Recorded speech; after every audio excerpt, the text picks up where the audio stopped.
first of all, I just want to thank our fans, because you know, you just asked her about whether or not it's different. It is different, and we spend a lot of time together. It's something that not only our marketing people and our event management people and but our coaching staff, we all invest in that. We meet weekly and we go through and we try to make sure that it comes off as smoothly as possible, and we want it to be as big and as entertaining as it can be for our fans. So I just thank our fans for making it special for our team, because there's not places we go where there's, you know, between 12 and 13,000 people, and with the level of volume and fervor and everything that goes with it here at LSU. It is special and it is different, and there's other places with big crowds, but this place is unique. So hats off to our fan base, and I hope that they'll continue to stay with us the rest of the year. We're excited about where we are, but we also turn the page, whether it's a complete meet or a meet where we had mistakes. We talk to the team all the time about the most important thing is what happens next, and so we take the lessons when we make mistakes, and we take the good confidence building experiences kind of the same way. We've got to learn from every part of this ride that we're on, and continue to get better as we go. So we turn the page and move on to the next meet.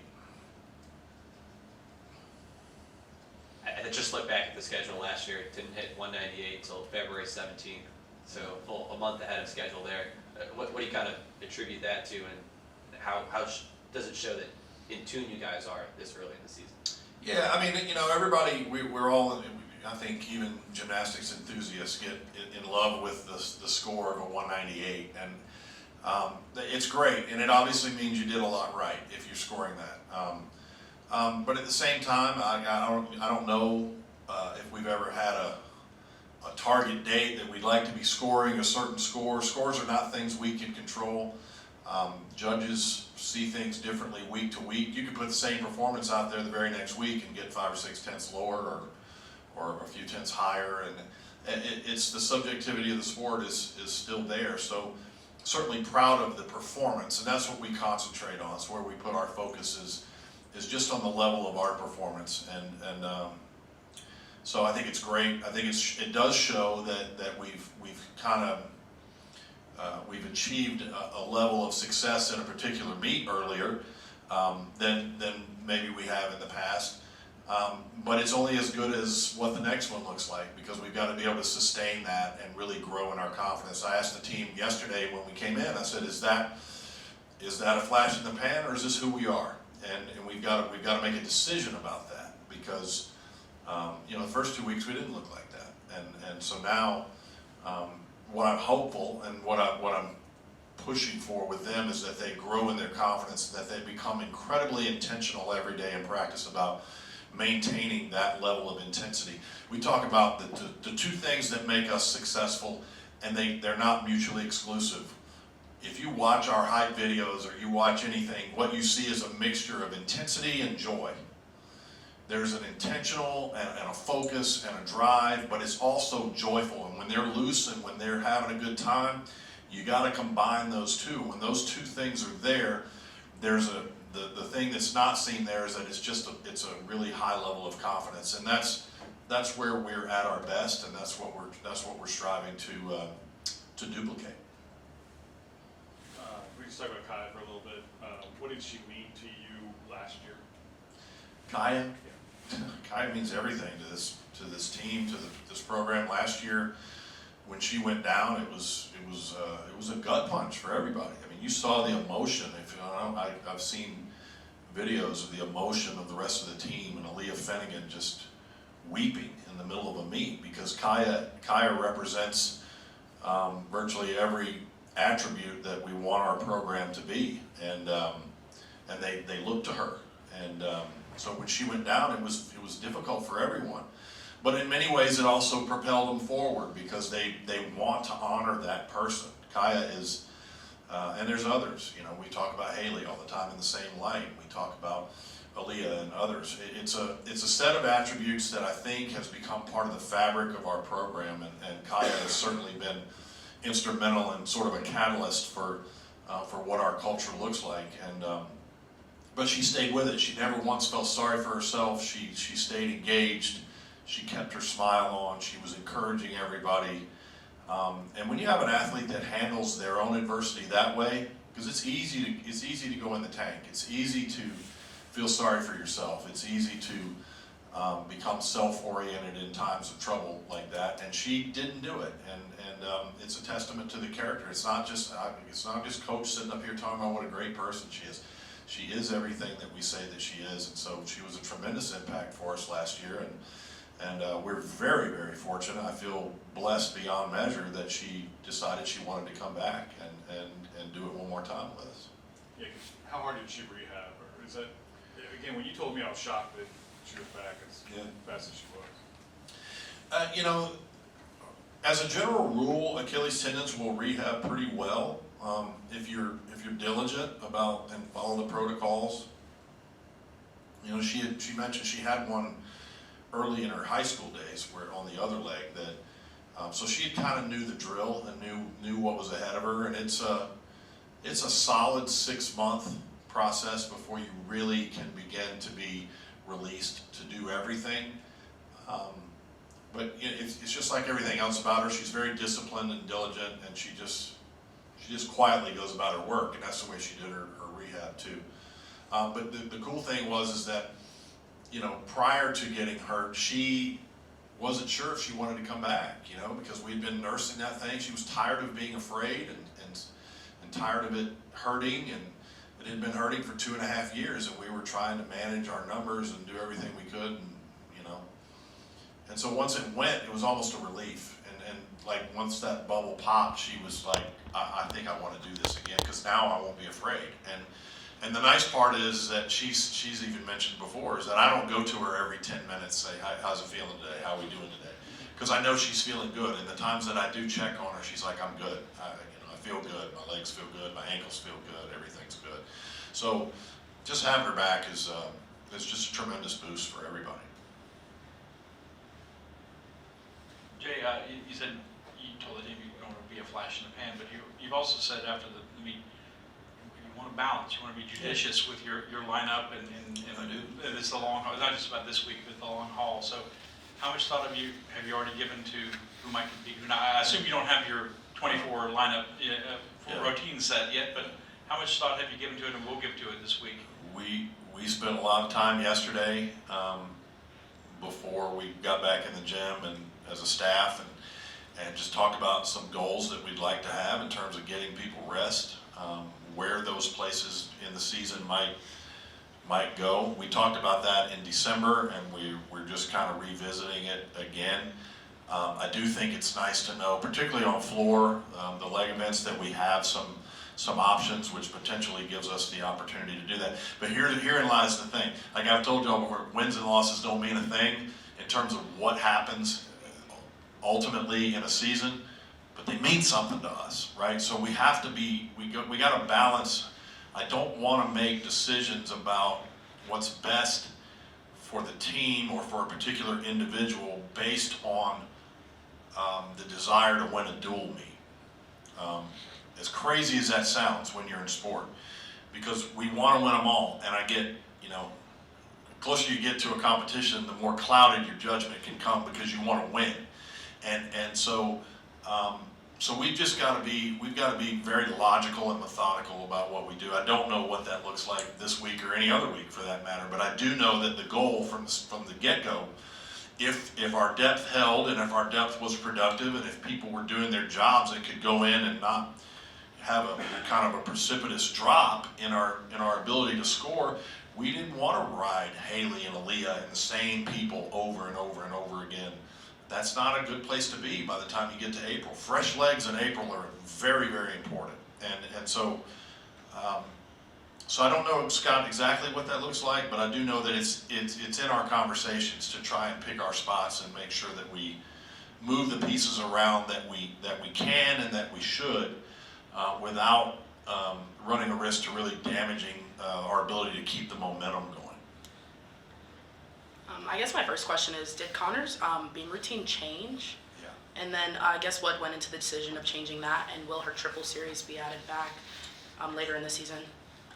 Connor's training a lot of skills you don't see on every event for other reasons. But that series was something that she wanted to do, the initial one, and it's difficult and it's big and it's something that she does incredibly well. But I think after experiencing the first meet and feeling the difference between the pressure you feel when you're competing individually at an international meet versus competing for your school when the rest of your team's depending on you, there's a different feeling to that. And I think once she experienced that, she was more willing to make a change. And so it was an easy change. It was a one-day change. We pulled her out for a week just to let her train it for 2 straight weeks before we put it back in there. And but Connor's leaps and toe point, everything are so good that compositionally that routine is going to be great for her and easy for her to do while she continues to train the increased difficulty behind the scenes. That was Chase's first routine of the year, right? Yeah. Friday. How do you feel like it went, and where do you kind of continue to encourage? Chase just needed to get her feet wet again. She'd been out of the gym for a little bit, and getting her back out there was important. And I know Chase, and Chase has to kind of dip her toe back in the water and feel good about what she did, and then move forward. It really wasn't a bad ball. It didn't score because she was very close to just nailing it, but just a little bit under rotated and caused those steps backwards. It really wasn't a bad ball, and so she's going to be fine. Chase is a great kid. I really enjoy being with her, and her story is a great story, and she's just a good kid. How's Aaliyah's arm progressed, and what do you think I know it's only Monday, but what do you think she can do this week? It looks good. Saturday, it was significantly improved. Yesterday, we went in the gym. We held her out yesterday just because it was improving so well that we didn't think we needed to do a lot. The hope is that she's available on 3, everything but bars, but we'll see. We'll know more. What I've learned around here, man, things change in a 24-hour cycle so much with us. I'll come in one day thinking things are great, and the next day the trainer's telling me that somebody's out, or at least partially out. So I try not to get too far ahead of myself. I have an idea of what we'd like to do this weekend, but we'll wait and see how things go through Wednesday and into the travel day on Thursday before we decide. Yeah, bars we had been going real slow with anyway because of a lot of gymnasts are what we call ulnar positive. 2 bones in your wrist, one's longer than the other, and so when you're taking the pounding, the one bone can absorb more of it than another, and it just was getting sore and just getting hot. When we looked at it with imagery, we didn't see anything overly concerning. It just was something we needed to be careful so that it didn't turn into anything else. So it's really been out of precaution. Now this thing that popped up Friday, was on the other side. We have no idea what that was. We took X-rays, did everything. Everything looks good.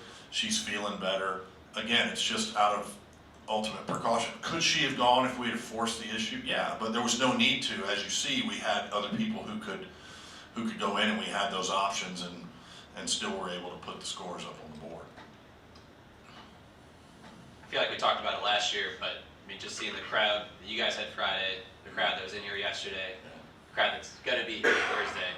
Yeah. Is there a better place for women's sports than LSU right now? No, I don't think there's any question about it. And everybody's got their place they love,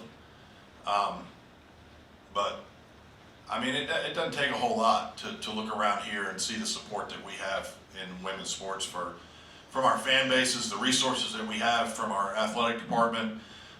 If there's a better place, I'd ask somebody to show it to me, because I don't see how there could be a better place right now for women's athletics, for athletics in general. The LSU brand is strong, and it's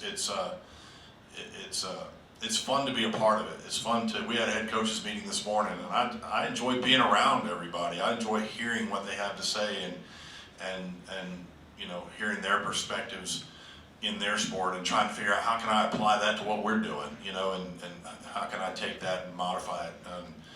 You know, we've got some colorful personalities around here that are fun to listen to and to hear their perspectives. So it's a great environment. I'm happy to be here with it.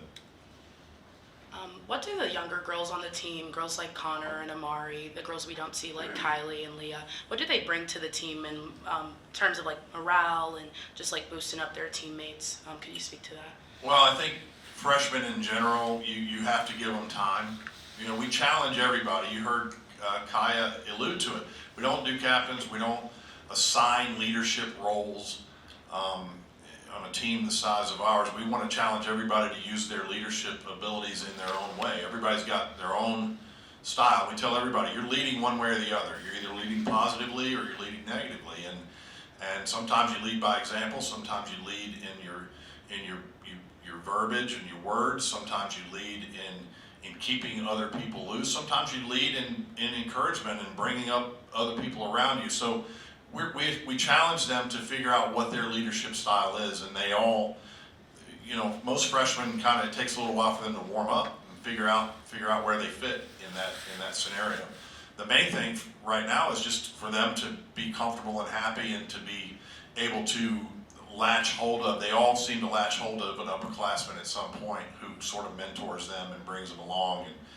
And so, you know, I don't know that I could give you a specific definition of what each freshman is doing in terms of that, but I can tell you that they are a big part of our culture. They're unafraid to speak.